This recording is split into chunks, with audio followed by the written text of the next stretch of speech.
So the other day I made these cheeses and they've been sitting in room temperature or sort of in a protected place for 2 days, and I can see when you turn them and they're more or less dry, or if they've been sitting all night and you turn them and it's sort of like a damp hand, then they're ready to be covered. And this is a simple cheese really. It's like a Gouda, only it's not been washed. It's not had the curds washed. It's just been heated up to 37 degrees slowly over half an hour, and the curds taken off, and it's had a pressure of about 5 kilos or 10 kilos. So it's not really hard pressed. So it's going to be ripe quite soon.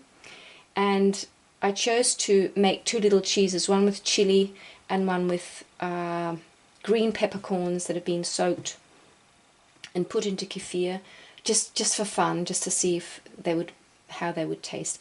So what I'm going to do is I'm going to vacuum pack them, and that's not really a very natural solution, but it's a very easy solution. So I keep the cheeses in a fridge I have, which I have it sort of have a timer on it, so it turns on and off, and so it stays around 10 degrees Celsius, and that's a perfect temperature for aging the cheeses. So I'm going to vacuum pack them now.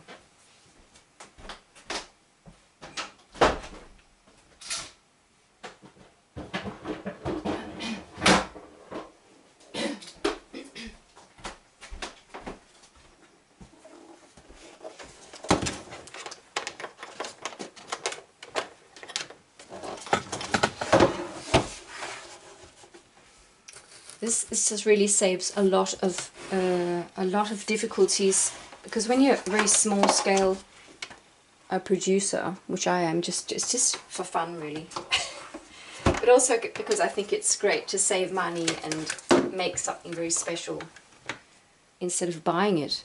For people like us, it's very hard to keep the mold off the cheeses. So they just ruin. They spoil.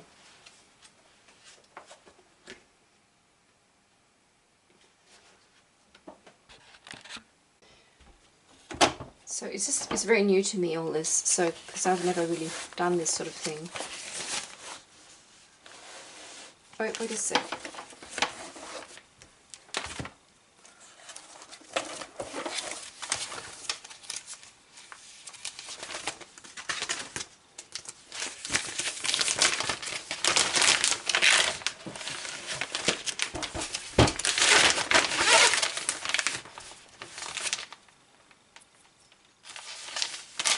And the brilliant thing about this is that you can take it out after 6 weeks or 2 months and cut it in half, and if it tastes good, take that, and if you want to age it even more, you just pack the other part and let that age.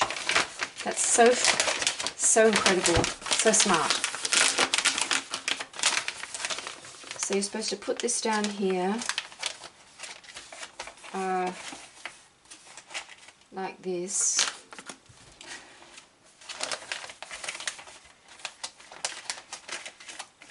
And this is really very dry, this, so it's just going to go on a normal setting. Push it down and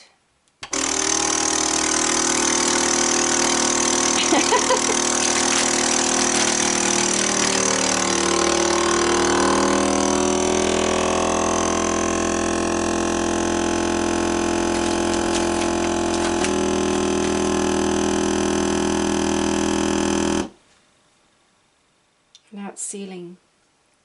It's sealing. So while that's going on,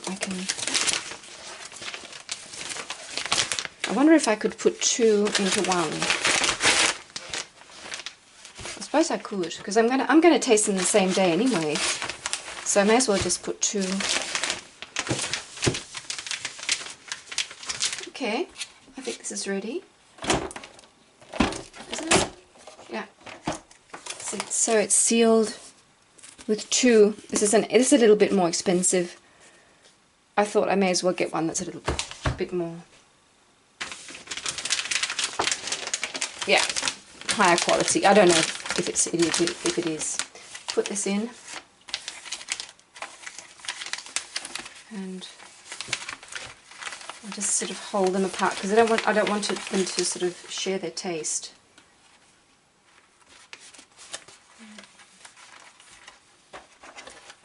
Right.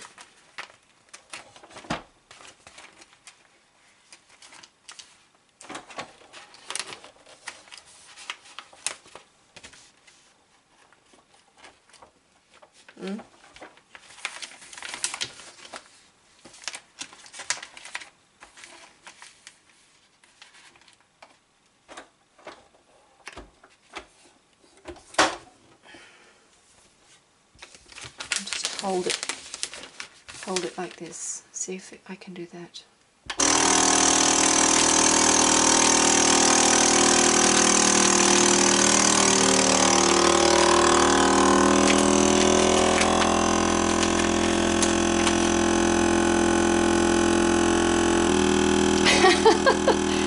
Technology, it's good stuff.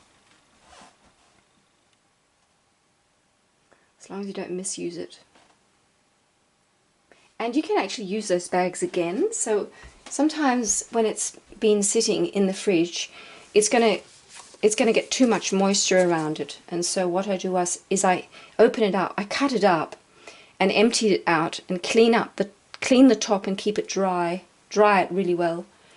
And so you can just cut that off and fix whatever you need to fix, and then use the bag again because there's more you can use there. So I'm going to put these in the fridge at 10 degrees and come back in 8 weeks or so. And of course, the last thing you have to do is mark them. So I've got my little diary here, and I call this an Englemarkost. So this was the 13th of July.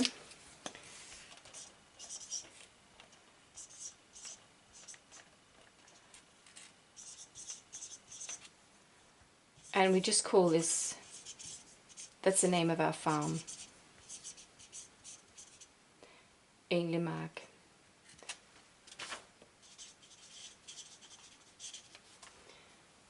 And the same here.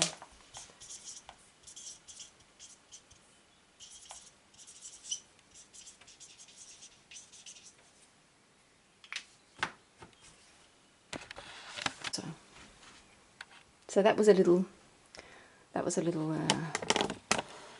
cheese keeping thing. Here, my friend.